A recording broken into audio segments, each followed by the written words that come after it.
今日も新しい1週間が始まる。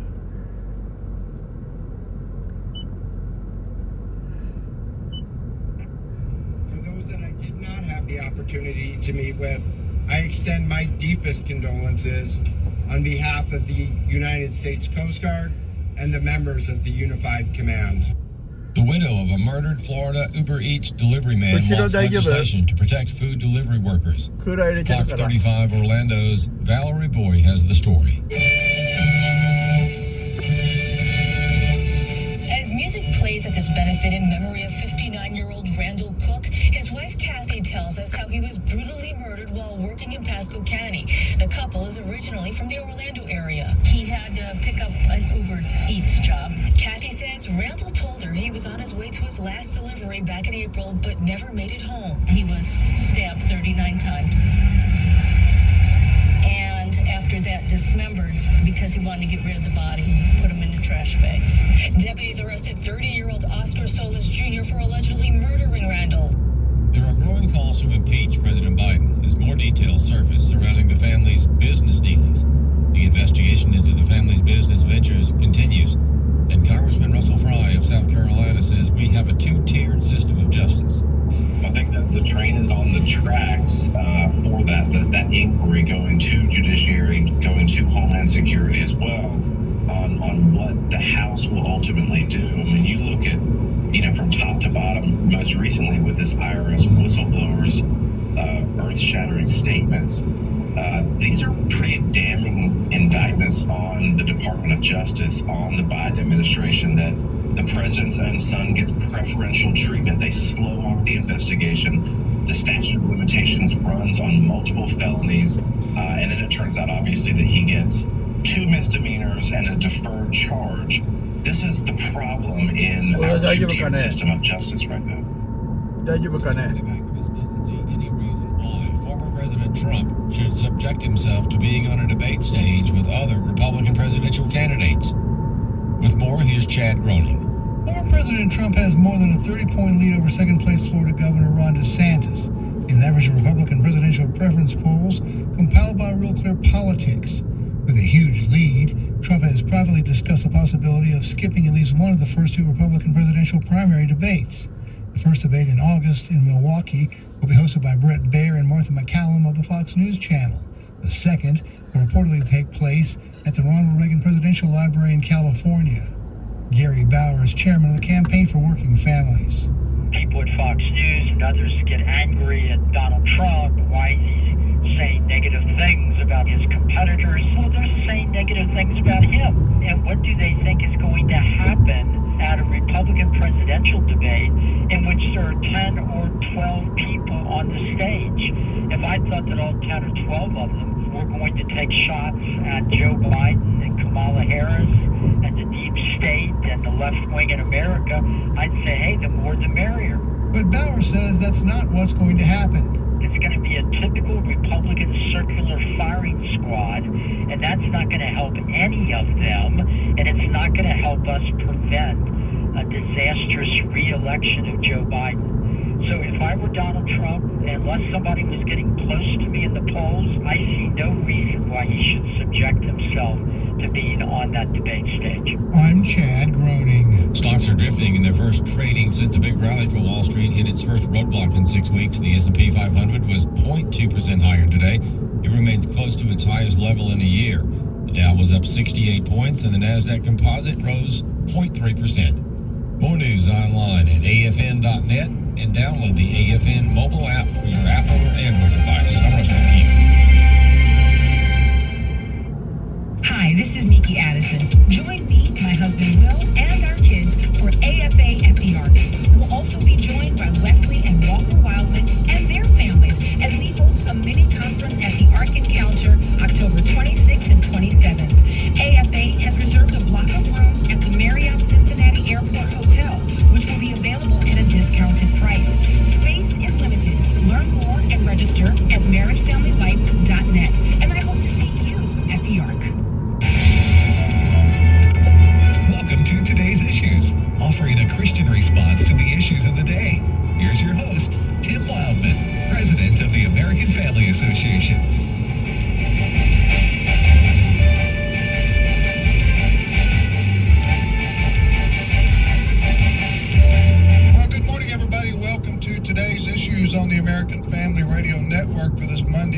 26, 2023. Thanks for listening to AFR. Joining me in studio is Ed Battagliano. Good morning, Ed. What's up? That was new. Actually, it's old, but I'm trying to bring it back. What's up? Christopher Woodward. Good morning, Chris. Good morning. And now Fred Jackson is... He's up in Canada. He's out of the country.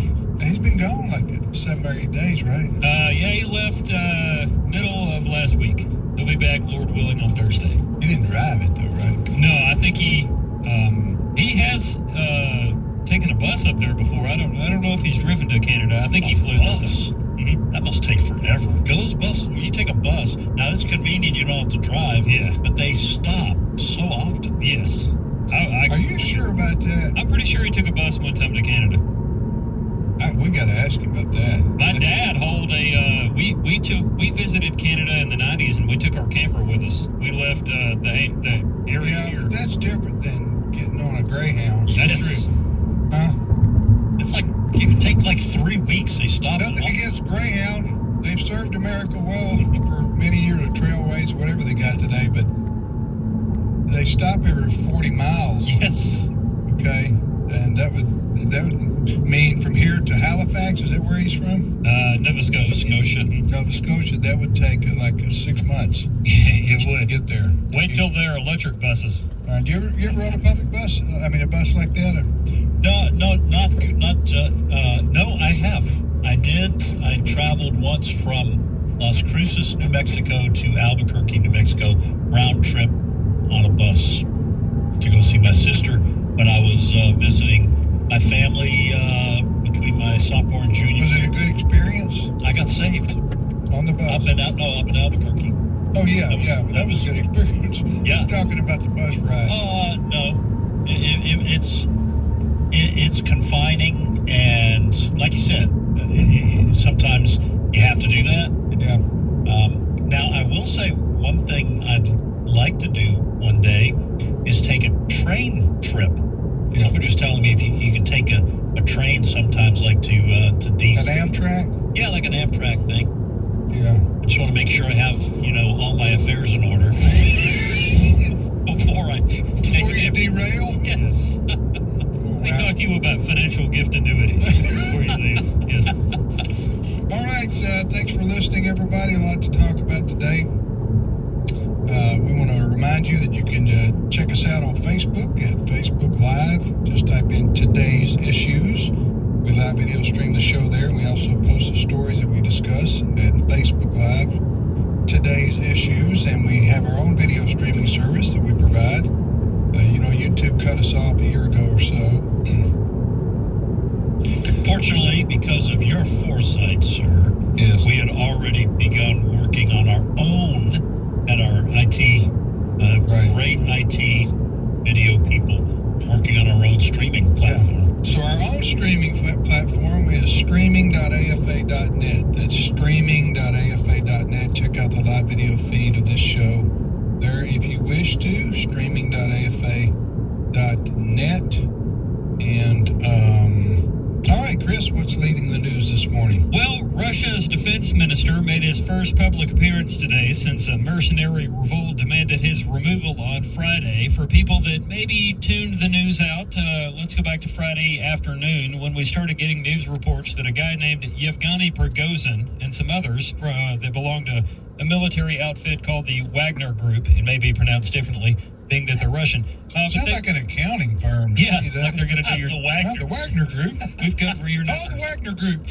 Don't let the IRS come after you. Yeah. Call the Wagner Group. They were concerned about Russia and the defense minister's treatment of them in the war with Ukraine. And so Yevgeny Prigozhin took it upon himself to rally his troops and do what he called a march on Moscow. And we started getting news reports of all kinds of military vehicles going down the streets. Supposedly, Russia had gone through the security protocol to try to secure Vladimir Putin and keep him safe during this very short period of time. And news outlets are referring to it everything from like Russia rebellion to Russian turmoil. Mercenary revolt is how Fox brands it, but they're talking about it right now. Mr. Prigozhin is still alive as of right now. This is very confusing for the average person, and it was almost so confusing we decided not to do it this show, but this is a very serious problem for the world right now. Potentially, I'm talking about the Ukrainian-Russian war. Now, this fella here, I'm going to try to break this down the next couple of minutes as simple as we can for folks. Because when I heard about the story, read about the story, I'm going, huh? What? So Russia has hired out mercenaries in part to go to war against the Ukrainians. That's right? Correct. Okay. So one of the biggest mercenary groups is called the Wagner Group. That's the name of it. So this fella who's in charge of the Wagner Group, who is the former chef, that's right, like in bologna sandwich, chef for Putin, is in charge. He switched over from the kitchen to the battlefield, and his name is what? Yevgeny Prigozhin. Okay, so he's the one, he got angry at Putin. I don't know if they weren't paying the mercenaries that he was in charge of, or what exactly happened. And he said, okay, by golly, I'm going to turn my forces such that they are, I don't know how many thousands of men he has in his mercenary brigade on. I'm not going to fight the Ukrainians. I'm going to Moscow. Yeah. I'm going to take on Putin and his gang. So that's what happened in the last 72 hours or since Friday. But he didn't get to Moscow, right? This guy. So where is he? What's he doing? Well, they've let him go. As I said, he's still alive as of this morning. Many people are questioning whether or not he may meet some sort of untimely fate at some point, based on the fact that he basically tried to overturn Russia's government. Well, for one thing, he's had his COVID boosters, so Very true. could meet it untimely. Yeah, that does happen. Sorry, that was a bad joke. Yeah, that was, well, you know what's when I say dangerous place for the world to be in, basically the Ukrainian-Russian war has been contained to that region of the world, but Russia has nukes, and if Putin's out, let's say he gets thrown out by a coup, the likelihood of that happening is very small. But then who's in charge of the nuclear, weaponry? It's whoever takes over. Yeah. If it's a military coup, and I agree with you that I think the chances of all this is very slim, but if it's a military coup, then whatever military leader is in charge of the coup becomes the leader. That's what I mean by it's sort of the better the devil you know. In some situations, that is, Putin is in control and has in charge of the military and the nuclear weapons that Russia has. But let's say somebody else let's have a coup on him, and then who's in charge? You know what I'm saying? That's what I mean by dangerous for the world. And that's how plenty of spy movies have begun. Okay, whether it's kind of the Jason Bourne or Mission Impossible type, that's actually a fairly frequent scenario. Someone takes over Russia and it's a rogue general, and he threatens to launch a nuclear weapon, and that kind of thing can happen. Yeah. I do want to point out that some reports, many reports even, have said that Mr. Prigozhin claimed that Russian forces fired on him and his troops in their conflict with Ukraine. Whether or not that's accurate or not, that is one of the things that has trickled out in terms of his So-called friendly fire. Right. Well, plus he was angry at the defense minister, Sergei Shoigu, maybe, that his Wagner group was not getting the ammunition and the food that they needed, that was going to regular Russian troops, and they were getting shortchanged. So he was angry at that, and somebody who's going to pay the piper. Anyway, that's over. The march on Moscow lasted 16 hours and 23 minutes, and it ended. So, see what happens from here. Next story, Chris. Well, I want to make get this in because I've got two bits of sound here. As we have discussed on this program, the White House is continuing to get questions from various reporters about whether or not Joe Biden did, in fact, know about Hunter Biden's business dealings, and did the president himself make money off of Hunter's business dealings. It was for people that missed Friday's White House press briefing.